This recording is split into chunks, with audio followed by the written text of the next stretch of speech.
Fala, doutor Guilherme, boa noite. Boa noite. Tudo bem, Marcos? Tudo bom? Salve, salve. Tudo jóia. Como Estamos é que você aí está? numa grande expectativa, né? Passou aí Uhum. 30 dias do nosso primeiro caso aí, né? No país, né? E agora a gente tem um panorama já mudando da semana passada, que foi a nossa última conversa, né? Uhum. Então, para a galera que está chegando aí, né, vou me apresentar, né, novamente, tem muita gente nova aí. Pedi ao doutor Guilherme para se apresentar também, logo em seguida. E aí a gente segue a nossa pauta aí. Lembrando que hoje é o nosso terceiro encontro, é a terceira semana seguida que a gente se propôs a fazer essa live com o doutor Guilherme.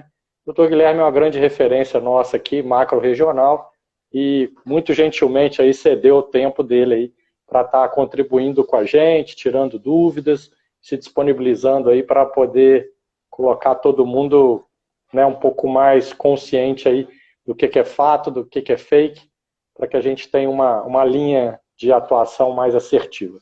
Eu sou Marcos Schilintz, eu faço a supervisão de cursos da área da saúde aqui no IESP, sou enfermeiro intensivista, faço parte da diretoria da ABENT, faço parte do departamento de enfermagem da SOMIT também, da Abramed, e com muita alegria, o moleque está aqui, ó, passando aqui do lado, com muita alegria aí, estamos de volta aí para essa terceira edição da live aí com o Dr. Guilherme.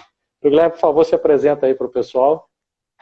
Boa noite a todos. Meu nome é Guilherme Cortes, sou médico infectologista, tenho formação também em epidemiologia, saúde pública, sou doutor em saúde pública pela Escola de Saúde Pública da Fundação Oswaldo Cruz. Clínico aqui em Juiz de Fora, né, sou professor da Faculdade de Medicina Presidente Antônio Carlos, né, da Unipac.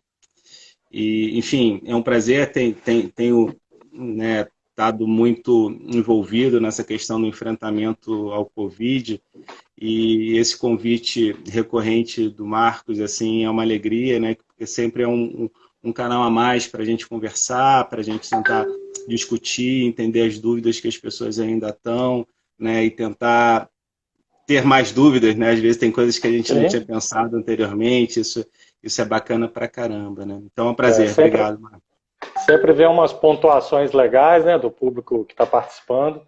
E o nosso público, aí, em sua maioria, né, são profissionais da área da saúde, no geral, e muitos estudantes também. E o pessoal sempre acompanhando aí.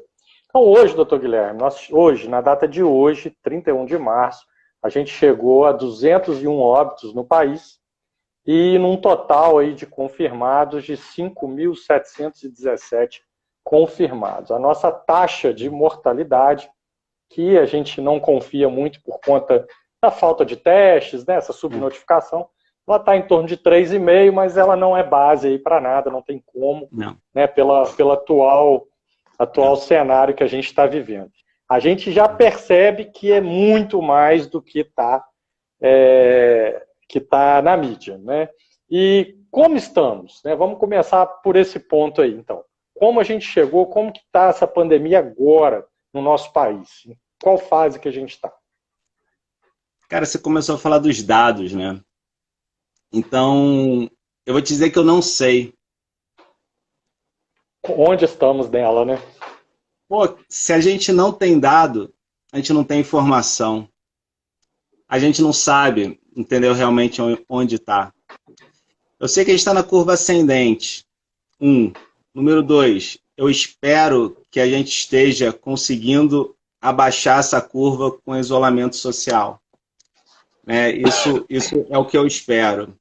O que eu sei, tipo, que se a gente afrouxar agora o isolamento social, numa perspectiva que não está acontecendo muita coisa, porque os dados parecem muito pequenos, eu acho que a gente tem chance de acelerar de novo essa curva, caso a gente esteja conseguindo de fato segurá-la, que eu realmente acho que a gente está segurando. Mas esses dados que a gente está vendo no Brasil, divulgados em Minas, divulgados em Juiz de Fora, eu entendo como a ponta do iceberg. Vamos lá, pense a gente aqui, as dificuldades que a gente está tendo para fazer testagem, de acesso à testagem. Então, Uhum. a testagem é cara, né? O PCR é caro, então não é viável para todas as pessoas fazerem. Os casos suspeitos que são feitos pelo sistema público são somente os casos graves, né? Então a gente vê uma ponta do iceberg. Então, se normalmente a ponta do iceberg que a gente vê, né, isso é subnotificado, a gente deve estar vendo uma pontinha do iceberg somente do problema. E se a gente não tem uma celeridade para ver isso, não está vendo essas alterações em termo atual, a gente perde, entendeu? A gente não sabe, a gente está sempre olhando para trás, né? Então, muito me preocupa, né? Porque vai dando uma tranquilidade, as pessoas em casa, isoladas, né? Não sabem, só ver esses números. Ah, foi de 8 para 27, para 26 aqui em Juiz de Fora, né? Pô, mas quantos estão aí? Quantos a gente sabe nos CTIs, não é isso? Que a gente escuta, o colega do João Penido, não sei o quê, né? Como está no monte. Então, parece que tem mais do que isso, né? Parece que tem mais. Quantos desses ainda estão aguardando o resultado da confirmação de um PCR? Então, eu acho que uma reportagem está subindo, está ascendendo. Uma reportagem esse final de semana e assim, eu achei que ela não tinha nenhum embasamento, porque eles falaram que a curva de São Paulo está se achatando. Mas não aumentou a testagem, eles não têm parâmetro nenhum, então... Nenhum. Né? Na verdade, a testagem... Assim, é verdade que nessa situação, muitas das decisões de saúde pública que a gente vai tomar são decisões baseadas em pouca evidência. Isso é uma verdade. É como se a gente tivesse um paciente muito grave, que a gente não tivesse os testes ainda, e a gente começasse um monte de tratamento empírico, porque é o que dá para fazer no bom senso naquele momento. Então, as decisões de saúde pública, no momento, muitas são assim, tem algumas evidências frágeis. O problema é que todas essas evidências, né, estão sendo um pouco tumultuadas, alguma névoa, em relação a questões políticas que pesam nessas decisões. Sim. Isso no que diz respeito ao nosso uso de equipamento de proteção individual, isso no que diz respeito à necessidade ou não de se manter o isolamento social e algumas discussões. Então começa uma névoa, entendeu? Pela imprecisão natural da decisão, né, que existe, qual o momento certo, o que fazer, e aí começa a ficar tudo muito confuso de fato, né? Mas não tem como dizer que a curva do Rio esteja baixando, não tem como dizer que a curva de São Paulo esteja baixando. Não deu tempo para isso e nem tem bons dados para poder dizer isso. E também, assim, esse isolamento, igual, né, semana passada você deixou bem claro, o isolamento que acontece agora, vamos supor que seja um pouco mais efetivo esse distanciamento, a gente vai sentir impacto dele daqui a 14 dias, né, que é quando a curva poderia estar andando. Mas a gente não tem esse parâmetro de testagem. Chegou no Brasil algumas milhares aí de testes rápidos, né, que acabaram de chegar aí no país. E a Prefeitura de Niterói teve uma atitude isolada. Eles querem ser a primeira cidade no país a fazer. E, na sua opinião, seria o mais indicado para o momento? O prefeito fechou tudo, vai testar todo mundo, tendo sintoma, vai testar geral. Esse seria o mais próximo do ideal. Isso mais próximo do ideal. Próximo do ideal. Então, assim os países que deram mais certo foram os países que têm uma boa estrutura de vigilância epidemiológica, né, e tem uma organização muito grande, né? Foi a Coreia do Sul, enfim, foi a própria China, talvez mais próximo à Alemanha, né, que tiveram uma experiência mais essa. No caso dos países da Ásia, eles enfrentaram a ameaça do SARS, né? Então, enfrentaram recentemente uma ameaça que fez com que eles se organizassem mais para conter isso daí, né? Então, assim, essa é uma questão extremamente relevante, né? Da organização mesmo do sistema, enfim. Então, no final das contas, tecnicamente, sim, tem que fechar. Quem não viu, aproveitar a quarentena, né? Eu acho que encerra um pouco a discussão técnica. Tem o filme lá da Epidemia, do Dustin Hoffman, não é isso? Está no Netflix, aí deve estar nos top do legal. Netflix. Sim, está no top 10. Chega lá, começa a ter a transmissão, o que eles fazem? Eles fecham tudo para vazar o menos possível, né? Então, assim, essa é a conduta a ser feita para conter a epidemia, para ir se ganhando tempo em outros lugares para isso. Então, assim, isso é a estratégia. A questão é o quanto a gente tem estrutura e tempo para realmente fazer isso, entendeu? Né? Mas o ideal é que a gente consiga testar, e a única forma, inclusive, de fazer com segurança a tal das ações verticais, né, isso, cirúrgicas, de isolamento, é testando. Fora isso, não. Né? Então, parte desses testes, indo para os testes, são os testes sorológicos, não PCR, né? Então, a gente sabe que a carga viral abaixa depois de 14 semanas, é pouco provável que alguém esteja eliminando depois de 14 dias, depois de 2 semanas o vírus, né? Mas pode até chegar a 21 dias, mas é pouco provável. E a gente tem anticorpos, né? São os 2 testes sorológicos. As testagens rápidas são sorológicas. E isso pode ser útil, por exemplo, para a gente, profissional de saúde. De repente descobre que nós 2, sem sintomas, já tivemos corona. Testa lá, tem IgG, IgM para corona, e com isso a gente fica mais tranquilo na organização da nossa força de trabalho, de estar lá no voltar front. ao trabalho. Exatamente. E esse lance do teste rápido, acho que seria legal você pontuar, que tem muitos profissionais me perguntando. Se ele acabou de contrair, por exemplo, ele não tem sintomas, o teste rápido não vai estar pegando, né? Não. O teste rápido, ele precisa do tempo ali. O teste rápido começa a ficar positivo no 7º dia para frente, né? Isso aí. E ver a presença de anticorpos, não diz se você está transmitindo ou não. E a questão mesmo do IgM, se o IgM ficar positivo, que é um anticorpo de fase mais aguda, mais precoce, parece que ele pode ficar positivo durante um bom tempo. Então, pode ser 1 mês depois ele ainda está positivo, o IgM. Então, é um pouco difícil ainda a interpretação disso, né? Mas esse teste rápido, chegando aí agora em grande quantidade, vai poder testar todo mundo que é suspeito, né? Vai poder estar entrando com essa galera. E os laboratórios lá da Fiocruz e outros também aumentaram a quantidade, né?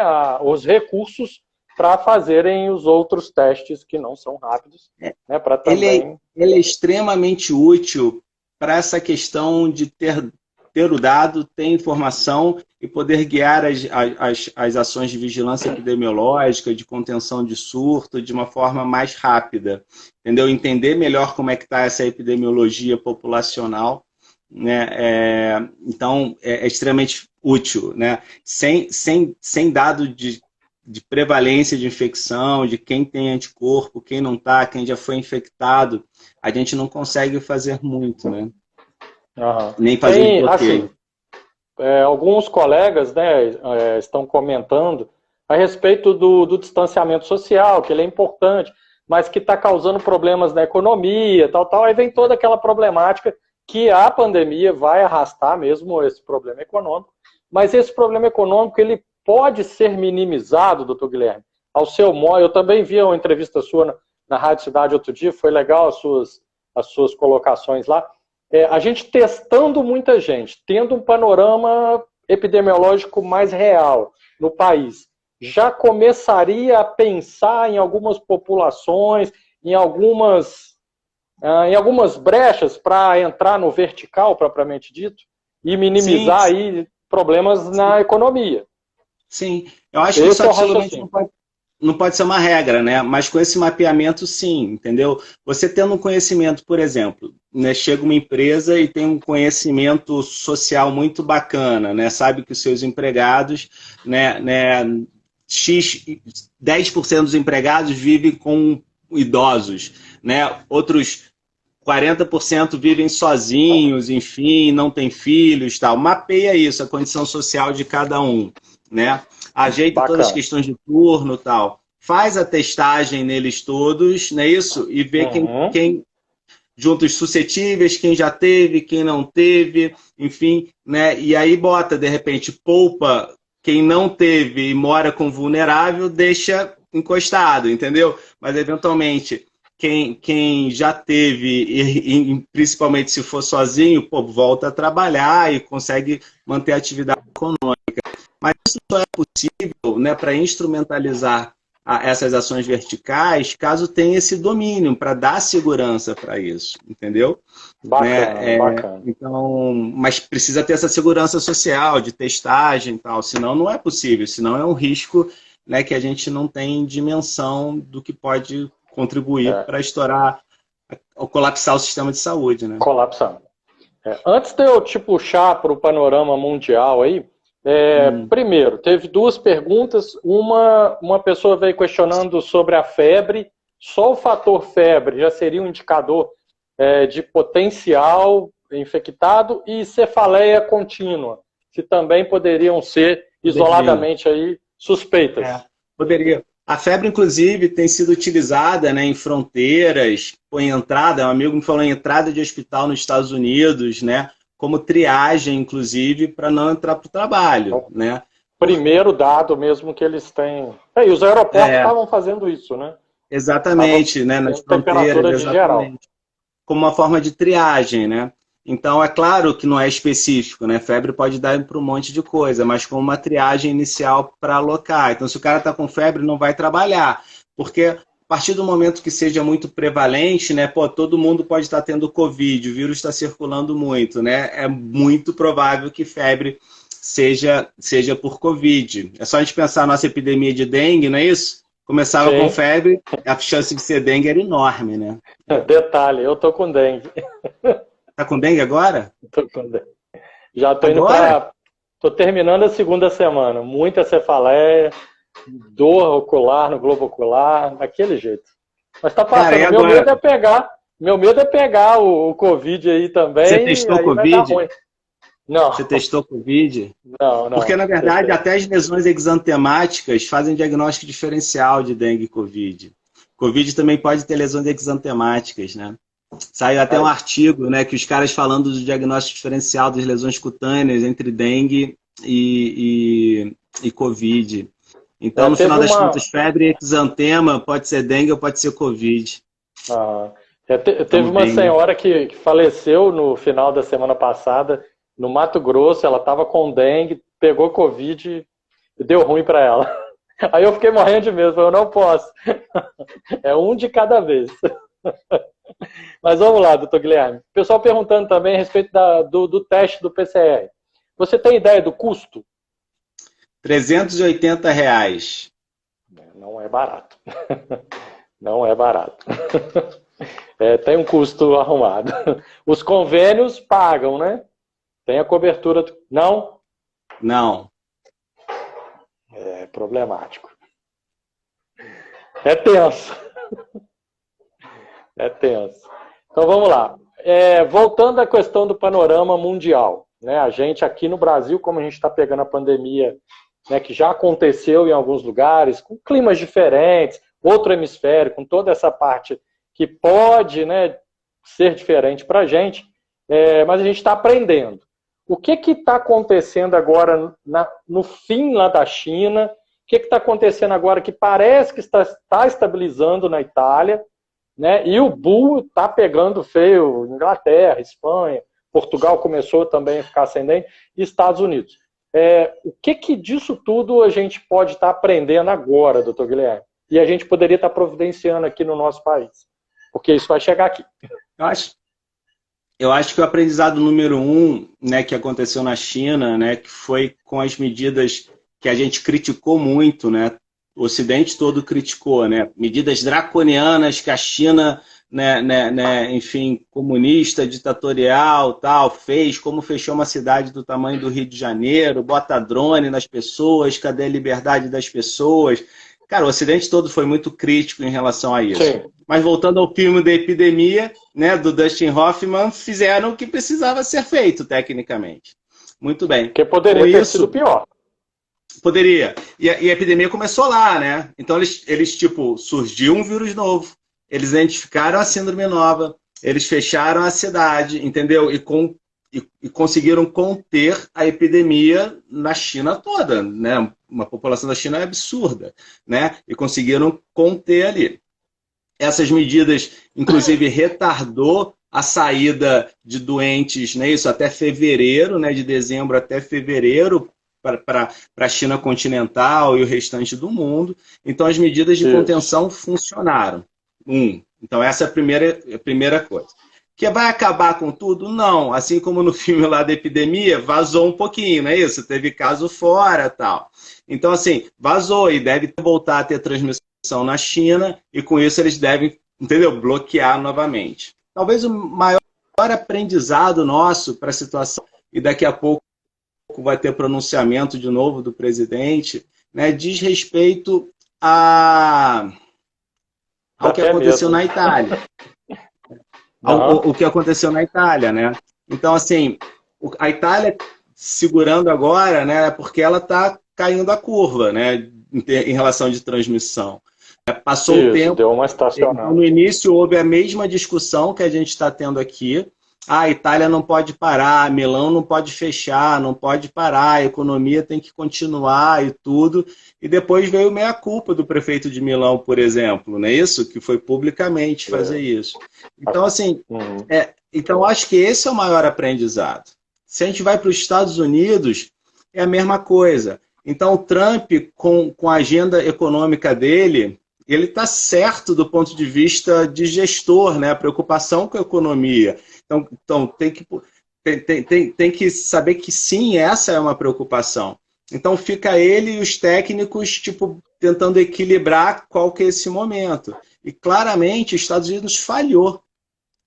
Tipo, o governo americano não deu a real ouvido aos técnicos, no final das contas, né, em relação ao que poderia ser o Covid nos Estados Unidos, e com isso não montou a estrutura que eles teriam para fazer como a Alemanha está fazendo, como a Coreia do Sul está fazendo. E aí, quando foram começar a segurar os locais, o vírus já estava circulando. É o que aconteceu na Inglaterra. Parece que em Seattle eles seguraram bem a epidemia. Eles conseguiram intensificar o isolamento social no estado de Washington, lá do lado de lá do oeste, né? E que conseguiram conter melhor do que está acontecendo em Nova York. Então, assim, essa agenda econômica é muito grande, tanto que fecha Nova York e depois já não, mas o mercado financeiro vai fechar, e o Trump, tipo, liberou Nova York, e fica nessas idas e vindas, sempre no balanço, pô, mas o que vale a pena, enfim, em relação... A questão que eu acho em relação a esse discurso econômico são, por um lado, foi até o discurso do Bill Gates, né? Já foi. O dano econômico vai acontecer. A metáfora que eu até estava conversando com os amigos é como se fosse uma guerra mesmo. Então, a gente imagina uma guerra. E foi o que o Macron falou, o desenho do Macron no discurso dele foi isso também. Né? Tem a guerra. A gente tem um agente invisível que está aí. Então, a guerra já existe. A gente tem as perdas diretas da guerra, né? Quem morre de bala, entendeu? Quem vai morrer de Covid diretamente. E tem as perdas indiretas da guerra. Direto. Perda de vidas indiretas, quem vai morrer de infarto ou de apendicite porque não vai ter assistência por conta da guerra, as perdas sociais e as perdas econômicas da guerra. Só durante a guerra? Não, também no pós-guerra. A questão é que a guerra já está aí, né? Então a gente abrir o comércio neste momento, a gente está abrindo a padaria no meio de um bombardeio. Beleza, a gente abre, o padeiro pode levar uma bomba na cabeça ou não, mas mesmo abrindo, vamos lá, vai ter quem compre do padeiro? Alguém vai sair à rua no meio de um bombardeio? Não. Então, na verdade, eu acho que o resultado positivo da economia vai ser muito pequeno, entendeu? Muito pequeno, né? E posteriormente, possivelmente vai ser pior do que a gente parando agora. E alternativas para isso? Cara, alternativas para isso, número 1, é direcionar a economia para o enfrentamento da guerra, não é isso? O que os Estados Unidos fez com a economia dele na Segunda Guerra? O que a Alemanha fez com a economia na Segunda Guerra? Direcionou para produzir bala, tanque, não sei o que é. Não é isso? Então, redirecionar a economia nesse sentido. Segundo lugar, pensar nas questões de reconstrução econômica, nas questões de solidariedade, de apoio social, segurança social. Como é que a Europa se reestruturou no pós-guerra? Com financiamento, entendeu? Social, enfim, foi dessa forma que se reconstruiu economicamente. Isso vai ser necessário. Vai ter que haver essa reconstrução. Se as pessoas... não, eu vou quebrar semana que vem se eu não abrir meu comércio no shopping, né? Cara, se não for na semana que vem, em abril, e você não fechar na semana que vem, vai ser mês que vem que você vai quebrar do mesmo jeito. E Assim, pode ser pior. e pode ser Pode ser pior, pior. né? Assim, a estimativa de 2 milhões de mortes nos Estados Unidos, entendeu? Num cenário de 3% de letalidade. 2 milhões de mortes. É É mais do demais, que cara. muita guerra. É mais do que muita guerra. E assim, nós temos, né, acompanhado aí algumas críticas, né, sobre a política mundial, e tanto o Trump, né, quanto o presidente da Itália e da Espanha, e da Inglaterra também, o primeiro-ministro lá, foram os que mais postergaram e que estão tendo os piores indicadores, que estão tendo os piores desfechos dentro da epidemia. Então, esse retardo em encarar que é uma guerra mesmo, isso aí pode ser o grande aprendizado para todo mundo, né, doutor Guilherme? Eu não li o artigo todo, não, mas parece que teve um estudo não sei, do Banco Central, estudo meio de economia, né, do Banco Central americano, que as cidades norte-americanas, em 1918, né, então, compararam desenvolvimento A econômico gripe espanhola? pós-gripe espanhola, das cidades Isso. que fecharam precocemente, das cidades que fecharam tardiamente. E a recomposição econômica foi melhor nas cidades que pararam Melhor. Isso. precocemente. Então é um tanto dessa discussão, né? A Alemanha como vai ficar, fechando precocemente tudo, eventualmente versus Inglaterra, Itália, né, que não fecharam tão precocemente. Então, assim, eu acho que essa questão de distanciamento, isso tudo está bem claro, acho que está todo mundo bem Sim. maduro nisso daí. E um problema real que a gente tem agora, que eu acho que foge o distanciamento, é a falta de EPIs. Né? Hoje, a revista Veja publicou, né, a quantidade de profissionais em hospitais públicos e privados de São Paulo que já se afastaram por Covid. E isso está assustador, porque a gente está no início. E os EPIs estão faltando pra caramba. Dizem que vai chegar, vai chegar, vai chegar, mas até a compra internacional está complicada, né? O Trump parece que hoje está comprando toda a produção da China. E aí? O que você acha? Existe alguma dica, alguma coisa que a gente poderia passar para os profissionais de saúde nesse momento? Acho que a primeira dica é ler a RDC do dia 23 de março de 2020. Primeira dica. Então, essa RDC, né, já mostra o grau do problema e traz possibilidades de alternativas. Então, de tudo que a gente tem visto na internet, né, das alternativas desde de manufaturas, enfim, a gente tem que respeitar minimamente essa RDC do dia 23 de março agora. Né? Então, por exemplo, o uso das vestimentas de equipamentos de proteção individual, né, que estão sendo produzidos aqui na comunidade, enfim.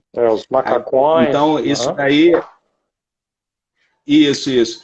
Então, assim, com o uso de TNT, está sendo respeitada uma gramatura, né, que no RDC a mínima é de 30 gramas por metro quadrado. O TNT que está sendo utilizado é de 40 gramas por metro quadrado. É um material semi-impermeável, né? Então, essas coisas são importantes. Os protetores faciais, né, que certamente já rolou um monte de formas, né, no YouTube e tal, não sei o que, de vídeos aí de como fazer. Por exemplo, tem que ter minimamente, tem que ter minimamente, né, 10 milímetros aqui na cabeça, enfim, tem 24 centímetros de um lado, tal, tem uma dimensão própria para ser feita. Né? Então, isso a gente tem que pensar para ver como fazer. E eu entendo, na verdade, que a manufatura desses produtos, né, são uma alternativa solidária de sustentabilidade da economia local. Né? Então, de empregar costureiras, né, de comprar TNT, enfim, o pano, né, nas lojas locais, enfim, e fazer o dinheiro girar um pouco nisso, entendeu? Então, essa pode ser uma forma de manter um pouco o dinheiro na comunidade né, produzindo equipamentos de proteção individual. Mas eu entendo que o maior problema de equipamento de proteção individual não são essas vestimentas que a gente pode fazer, nem óculos de proteção, né? Que a gente pode fazer esses daí com acetato, acrílico, resolve, usa óculos de natação, né? Enfim, faz algum esquema e resolve. É guerra. É guerra. O grande problema, na verdade, de EPI é o respirador, cara. É o respirador N95, PFF2, enfim, ou equivalentes. Ou equivalentes. Então, são essas máscaras, né, que a gente chama, né, máscara ou respiradores, né, de padrão N95, PFF2, para aerosol. Por que isso é tão importante? Cara, porque já acumulou evidência, né, que é transmitido por aerosol. Não é somente a gotícula, entendeu? Como a gente estava falando no início. Né? E todas então, a gente precisa ter proteção do aerosol. A AMIB, né, junto com a Abramed, Associação de Medicina Brasileira e tal, todo mundo está muito empenhado em elaborar alguns protocolos. Eu até estou participando de um junto com a Abramed, que é a minimização máxima dos aerosóis. Né? Então não adianta nada, a gente treina geral, bota ali as melhores indicações e a gente não tem N95. N95 reprocessada, ela continua funcional, doutor Guilherme? Cara, o maior problema, então vamos lá. Então, assim, a gente tem que arrumar alternativas para ter N95, PFF2 ou equivalentes para o nosso trabalho. Vai ter o suficiente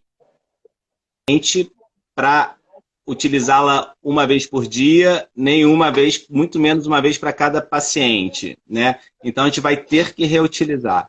Qual o problema de reutilizar qualquer máscara ou respirador? O problema é a umidade.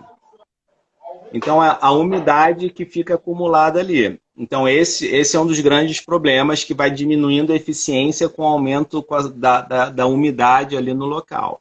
Então, na verdade, as preocupações são em relação a essa umidade, deixar um lugar para secar do dia seguinte, de não ter muita dobradura, né, para não quebrar muito o filtro, né, dos componentes filtrantes.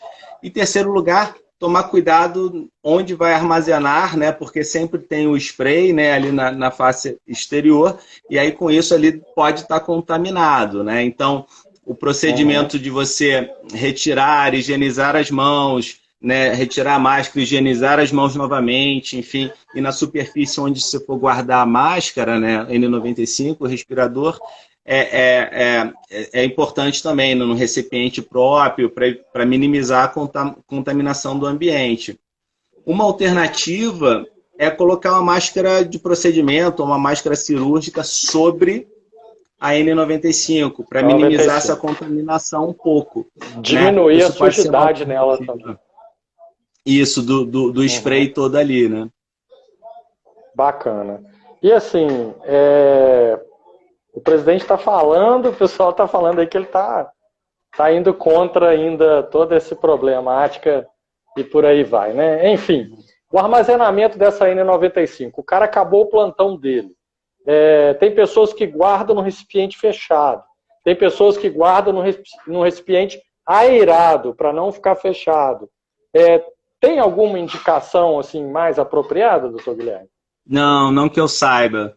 Né? Na verdade, tem que evitar o acúmulo de umidade. Se for um ambiente muito fechado, que você vai achar que vai ficar muito úmido, não é adequado. Absolutamente não. E às vezes ela ficou úmida, né? Com a própria respiração. Mantém a umidade no lugar fechado. A gente gostaria, então, assim, de encaminhar aí para o fechamento. Né? Quais são as nossas expectativas agora no Brasil para os próximos 7 dias?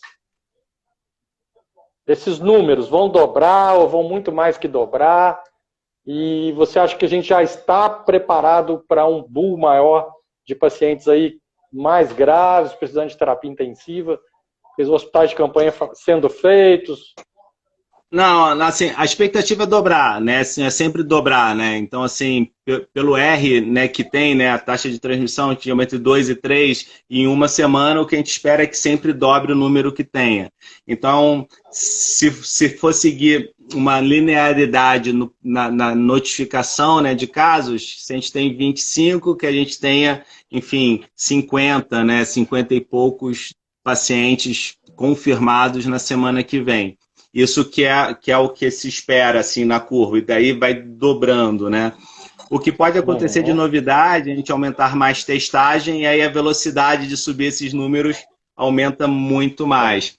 Outra possibilidade de Não é que infectou novidade... mais, é porque aí a gente ficou sabendo, né? Aí deu um panorama, né? Outra possibilidade de novidade é acabar o isolamento, né, social, não é isso? Então, acabando o isolamento social, esse R aumenta.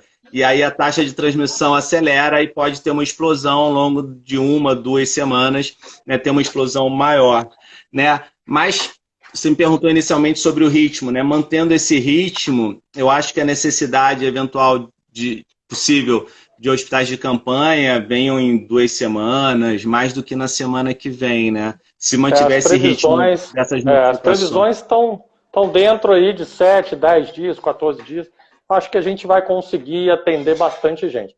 Ficou algumas dúvidas do pessoal a respeito da N95 e a máscara cirúrgica. Só para tentar ser um pouco mais claro, a N95, gente, é a que vai te proteger realmente. Mas para que ela tenha mais durabilidade, o uso da máscara cirúrgica por cima é para evitar sujidade e que ela tenha mais tempo aí contigo no uso. Não é isso, doutor Guilherme? Isso. O pessoal estava falando que está contraindicado. O que é contraindicado é usar a máscara cirúrgica embaixo e a N95 em cima. Aí você está aberto. O que a gente está falando é da cirúrgica em cima, sobre, né, a N95. E é importante também salientar que botar 2 máscaras cirúrgicas não substitui a N95. N95. Absolutamente não. E a confusão que existe, vamos lá, a confusão que existe em relação, mas tem aerosol, não é isso? E fica no ar durante 3 horas o vírus, né? E aí, se eu tô com a máscara cirúrgica e ando nesse ambiente com aerosol, não vai funcionar, eu vou respirar do mesmo jeito. Tá certo isso. Mas se é assim, então eu deveria andar com máscara cirúrgica na enfermaria fora dos leitos, certo?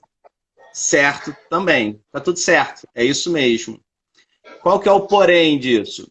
A falta de equipamento. Esse que é o porém. Então, por isso que o OMS ajustou isso no racional do seguinte: vamos usar a máscara N95 nos lugares, nos ambientes que tem maior risco de ter aerosol. Vai ser dentro do quarto do paciente ou em procedimentos assim. E deixar a máscara cirúrgica para ambientes que tem menos aerosol, como nos corredores do hospital. Essa é a lógica do negócio. Acaba sendo o custo-benefício mesmo do negócio, né? Assim, eu não sei o teor que foi da conversa ali do nosso digníssimo, mas me parece, pelo que o pessoal está postando, foi falado alguma coisa da cloroquina, da hidroxicloroquina, que já está comprovado, isso e aquilo, que talvez ele ache que ninguém vai morrer mais de Covid, né? Por conta da cloroquina. Enfim, a gente não está aqui para discutir política nem nada, mas vamos supor que hoje, que amanhã, o comércio do Brasil volte com tudo. O que isso vai acarretar, doutor Guilherme? Que eu acho que é mais ou menos isso que a galera está querendo saber. Se abriu as portas amanhã. Vai acarretar que a curva de velocidade dispare. Então a velocidade de transmissão vai ser bem maior. E qual que é o problema sempre disso, né, dessa velocidade? É a gente ultrapassar a demanda, a capacidade de absorção do sistema de saúde. E aí começa a dar tudo errado, é o que a gente viu na Itália. E aí, eu não consigo ler direito, mas tem uma pergunta aqui, porque muitas pessoas nem sabem do leito de CTIs, quantos precisam ter, enfim, quantos leitos vagos tem. Sim. Então, vamos fazer essa conta, assim, imagina essa linha de colapso do sistema de saúde. No final das contas, a gente espera que dos pacientes internados, 30% dos pacientes que precisam internar vão precisar de leito de CTI. Essa é a estatística, né? Então, assim, então é muita gente precisando de leito de CTI, né? Julgando que talvez uns 20% dos infectados precisem de CTI, desse universo, né, de internação, e desse universo 30% precisa de CTI. Todo mundo aqui já conheceu alguém, pelo menos, que precisou de um leito de CTI do Sistema Público de Saúde. Foi fácil? Ficou horas, dias na fila esperando uma vaga no CTI. Isso sem Covid, só com a demanda habitual. Então, quando a gente diz que, sei lá, Juiz de Fora e região tem 30 leitos, 28 leitos do SUS, talvez seja essa mais ou menos a conta de CTI, é isso mesmo, Marcos? Por aí? É, um pouquinho mais. Um pouquinho mais. Se chegar a 50. Se chegar a 50 do SUS, é isso? Isso. Possivelmente, se os 50 estão ocupados, a gente deve talvez ter 2 livres cada vez, 3 livres cada vez. Então, na verdade, a gente tem muito pouco leito para oferecer para a epidemia. Então, aquela curva, aquela linha de colapso do sistema de saúde, nossa, é aqui embaixo. Não é aqui em cima. É bem menor. E aí, com isso, como a gente chega muito rapidamente nesse colapso, o que acontece? A letalidade vai aumentar muito mais, entendeu? Então, a gente espera minimamente que a gente alcance letalidades semelhantes à da Itália, né? Se não piores, né? Por falta de acesso a leito de CTI. Então, são 2 variáveis de vulnerabilidade, portanto. Uma são as variáveis clínicas, não é isso? Idade, comorbidade, é isso que a gente já sabe. E a outra é a vulnerabilidade social, é a dificuldade de acesso de saúde. Que 70% dos brasileiros que dependem de sistema complementar já tem. E que a partir do momento que colapsar o sistema de saúde, 100% dos brasileiros vão ter essa mesma dificuldade. E aí que está o problema, entendeu? Os leitos de Juiz de Fora, só para o pessoal de Juiz de Fora está comentando aí, a gente tem muito mais que 50 leitos. 220, mas exclusivamente, né? do SUS, exclusivamente do SUS é que é bem menos. Teve uma pactuação agora do governo estadual, o Zema ligou para todos os hospitais aí, fazendo algumas pactuações aí com hospitais privados. Então isso vai aumentar um pouco, mas é todo mundo. É quem tem convênio, quem não tem, vai estar todo mundo misturado nesse contexto aí. Parece que são UTI vai ser 221 leitos de CTI na cidade, né? Então são 221, eu acho. O pessoal está falando em 300, mas assim, eu não tenho essa informação exata. E aí é o seguinte, então, voltando ao cenário ideal, né, que a gente consiga testar muita gente, que realmente os testes cheguem, que os EPIs cheguem, a gente testando muita gente, então, seria uma das formas, né, epidemiológicas da gente ajudar a economia, então, né, doutor Guilherme? Que aí a gente consegue enxergar como que a gente está indo, em qual parte da pandemia que a gente está, para que a gente realmente possa, às vezes, verticalizar aí.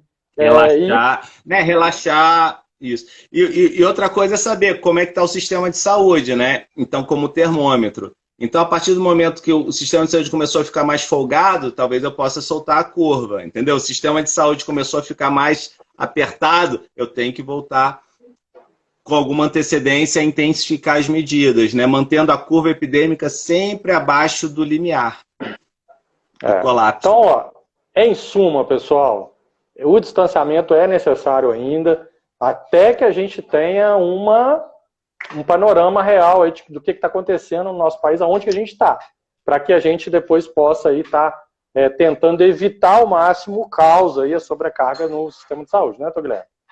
Fechou assim, então. Tá, vamos torcer, então, para que a gente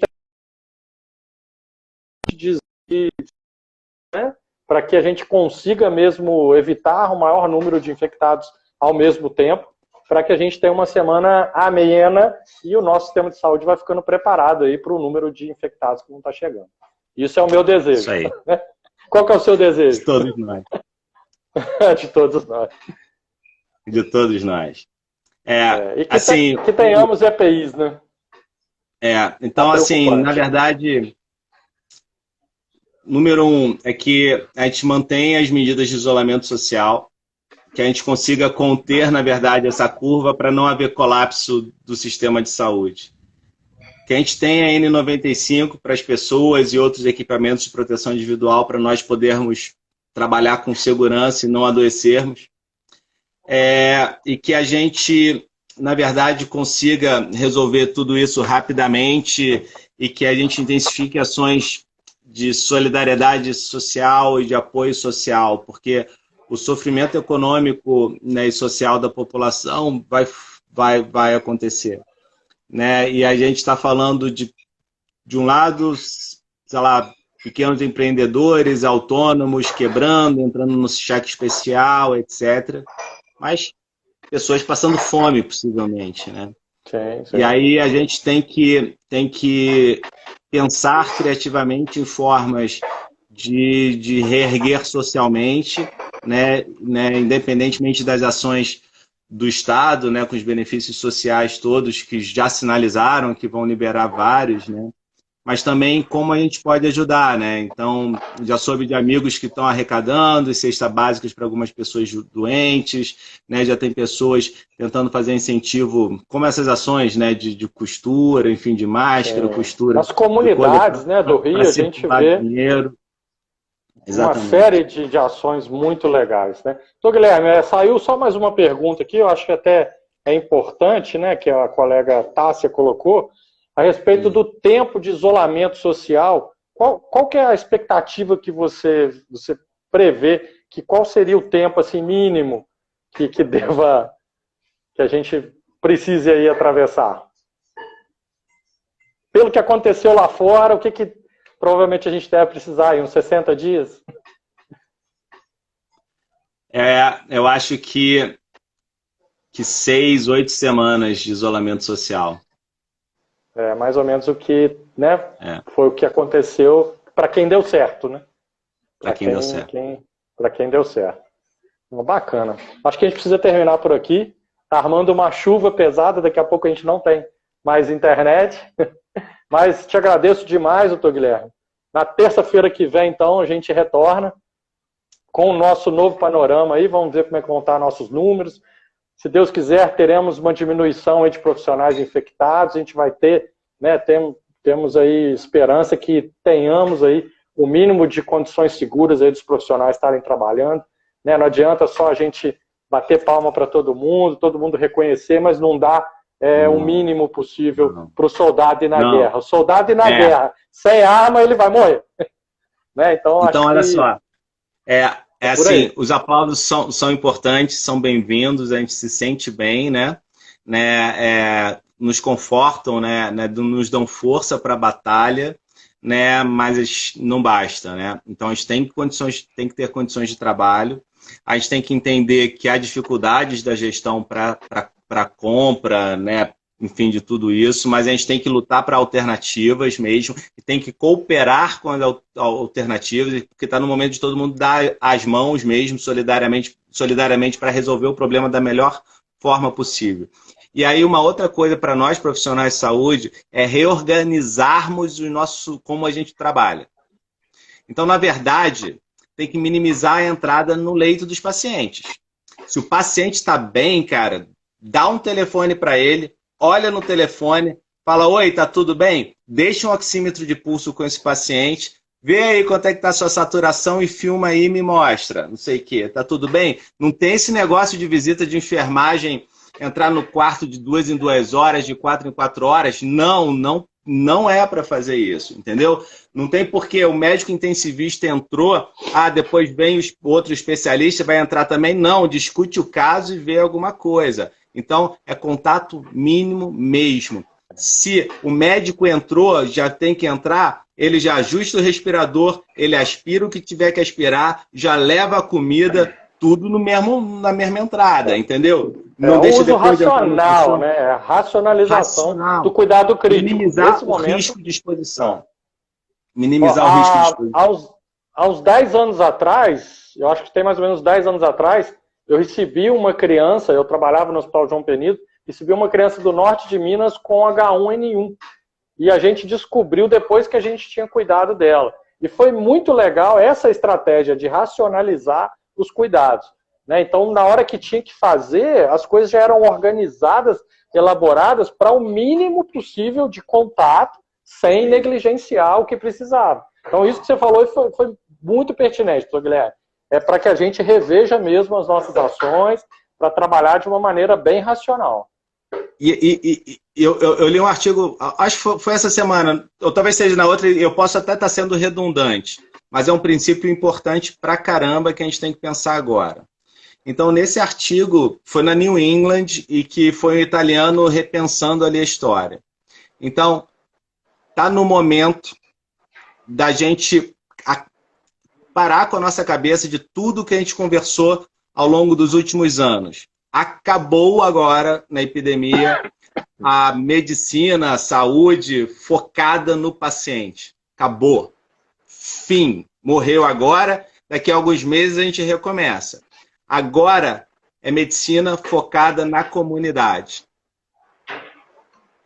Ah, mas o paciente está lá, está muito angustiado, eu tenho que ficar...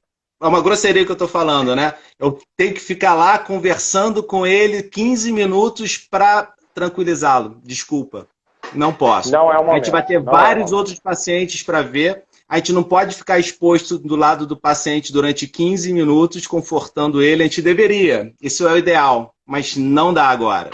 Então, vocês podem, ficam de tablet conversando via FaceTime, via Instagram, sei lá como é que dá para conversar, WhatsApp, Skype, né? Qualquer jeito, né? Conversa e bate o papo, mas não pessoalmente 15 minutos do lado do paciente. Isso é ótimo, é ideal, é ideal. Eu faço isso na minha prática, faço isso. Eu me preocupo com isso, me preocupo.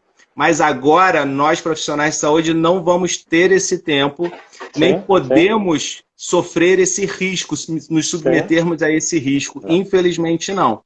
Então, se o Sírio e o Einstein perderam 450 pacientes, cara, imagina as nossas UPAs, HPS, profissionais, imagina no nosso meio, que a biossegurança é bem menor. Não é isso? Sim. Então, já é para a gente pensar nisso, né, de organizar nossos atendimentos de saúde para conseguir minimizar os nossos riscos e fazer melhor pelos pacientes. E não é, gente, ser desumanizado nem nada. A gente está num momento de guerra.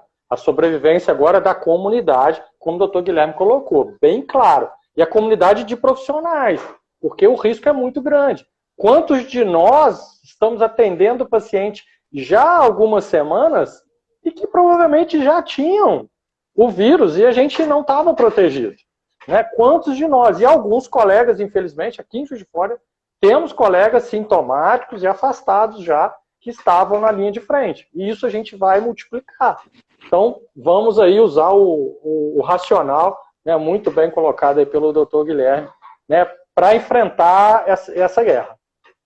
Muito bom, doutor Guilherme. Show de bola. Tá bom.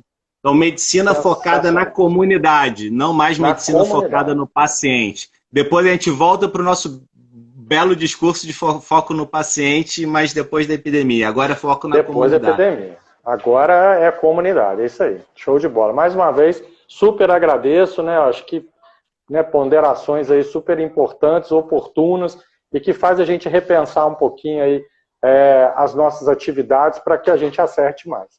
Tá, doutor Guilherme, muito obrigado mais uma vez. Essa live vai ficar salva, tá? Depois o pessoal do IESP vai estar salvando e colocando no blog, e a gente consegue estar compartilhando aí para quem não conseguiu, como as lives anteriores também já estão disponíveis lá para quem não conseguiu, tá bom? E na terça-feira que vem a gente retorna aí com força total e com saúde, se Deus quiser. Beleza? Um abraço a todos, uma ótima noite, se cuidem, fiquem em casa. Tá bom? Isso aí, distanciamento social, não vamos afrouxar. Um abraço, doutor Guilherme, obrigado a todo mundo aí. Valeu, boa noite.